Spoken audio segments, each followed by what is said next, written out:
Final topic today. Team USA is training. It's training camp for our Olympic squad. Some are saying this could be, if not, I don't think anyone's saying it's the best, but there are some people pointing to like the Curry, LeBron, KD, Embiid lineups that are coming out and be like, I don't know that we've ever had a better group of 5 players on the floor on behalf of Team USA ever.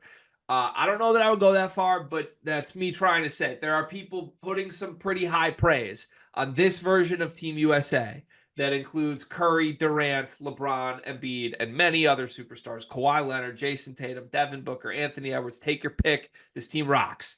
They are in Vegas right now competing with the USA Select team. We did a quick reaction video last Wednesday, I believe, to the names on the Select team. It's a very interesting group of players. It's a Big Ten heavy group of players. It tickles our heartstrings to see Micah Potter in the gym with these guys. You got to love that. But the most interesting name by far that is in the gym right now working out with Team USA is Cooper Flagg, 17-year-old kid, Duke-bound superstar. He gets the invite, number one. That's massive. Mm-hmm. That's rare. It's very rare for an incoming freshman to get an invite to something of this magnitude. Yep. And on Sunday, we finally got video and reports from people in the gym from the very first Team USA scrimmage.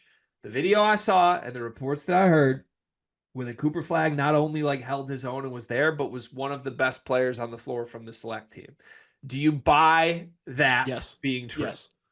He's awesome. He is awesome. And like the main clips going around, I think perfectly encapsulates one, the experience, but two, like just Cooper Flagg's mentality.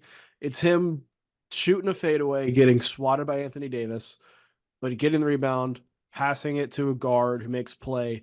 Cooper Flagg does a great backdoor cut, gets an open dunk, slams it home.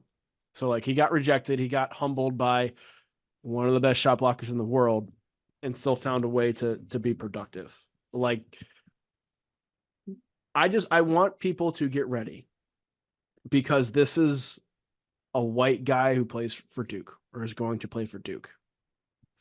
You're going to get the Zion Williamson, Trae Young kind of media frenzy around him because he is that good. I think Duke is going to be that good. Like, they are going to be a lightning rod this season, and he's going to be a big part of it. But I also think his game is impossible to hate because he does everything so well. He's so well-rounded. He has the mentality. He's not like showboaty unless you deserve him to be showboaty in your face when he does something. I love his game. I do too. And I'm getting more familiar with his game every time I see clips like this circulate, every time I actually sit down to watch it. I've obviously watched him play. I think any basketball fan at this point should have at least seen Cooper Flagg before. If you haven't, go spend like 3 hours of your day. Drop everything you're doing, please. Tell him Greg Waddell sent you. He's incredible. And he's incredible in a way that feels very unique or singular almost, where like you started out talking about the clip that I hoped you were going to start with. The highlight play for him that is circulating begins with him getting his shot destroyed and sent back to him by Anthony Davis. Like, just step back for a moment and realize what we're saying. A highlight play for Cooper Flagg begins with him attempting a one dribble pull up fadeaway over Anthony Davis that gets sent into the ether. And somehow that becomes a Cooper Flagg highlight because his reaction time and his IQ and just like his basketball feel is so there that like, okay, the shot got swatted. He immediately tips it out to someone. He immediately relocates. He cuts, gets a drop down for a dunk. Like, that's not normal. It's not what's supposed to happen. And there's very few players, I think, on earth at any level, at college or high school or pro, wherever, that like have a mishap like that turn into a highlight so easily. It's like the very best of the best who like just transcend the game and are unafraid to make mistakes and make the mistake and then turn the mistake into something special.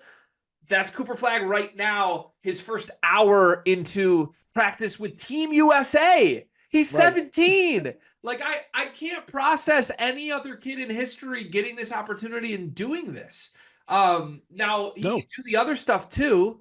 Like shortly after that play, he had a behind the back pass with his left that turned into a dump down.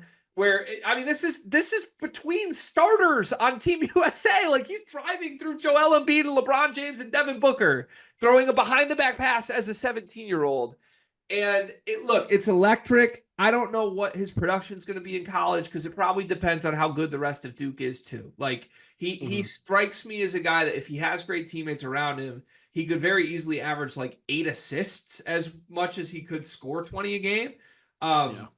I think like people are going to hate this. The freshman recently in college basketball that I think production wise could be the most similar is like Ben Simmonsy if he had a jumper, where it's like almost every single night Ben Simmons is going to get you like 15 to 18 points, 7 to 10 rebounds, and like 5 to 8 assists. And it's just nightly. And like you take it for granted because he's 6'11 with point guard skills. And obviously, we know what happened to Ben Simmons in the league. That's a very one of one unique confidence oriented issue. But like, if Cooper Flagg could be that level player right now, the entire world should be terrified. He there's a lot of Larry Bird to his game, both mentally and like what he's able to do on the court. And he doesn't wow you with his athleticism. He is athletic, but he doesn't. His impact is more of how in control he is of everything at all times. Yeah. Like you can tell that he is thinking differently than everybody else and seeing things differently than everybody else. And that for it to be obvious that that's happening while you're watching is a different level of stardom, and he's got the skills to back it up and take it where it needs to go. Yeah.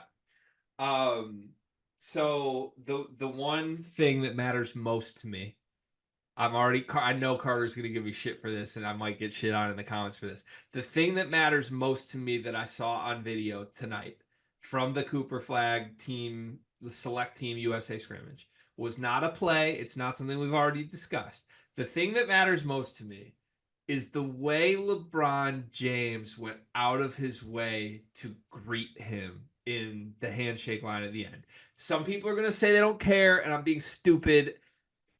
This is body language PhD to a T, Brian. It was screaming. I got up out of my seat. My father-in-law was sitting on the couch. Him and my wife were like, "Are you okay?" I'm like, "No, you got to see the handshake LeBron and Cooper Flagg just did." Like, you see them going through. Everybody's just doing the typical dap. They're dapping each other like, "Good run, y'all. Good run." And LeBron like pivots, like makes a full hit turn from Peyton Pritchard and Micah Potter straight to Cooper Flagg to like bring this young bull in and be like, "I see you, young fella. Like you're here, you're next up." That matters to me. Like that he in one scrimmage earned that type of just acknowledgement from the greatest player we've seen in 30 years has to mean something.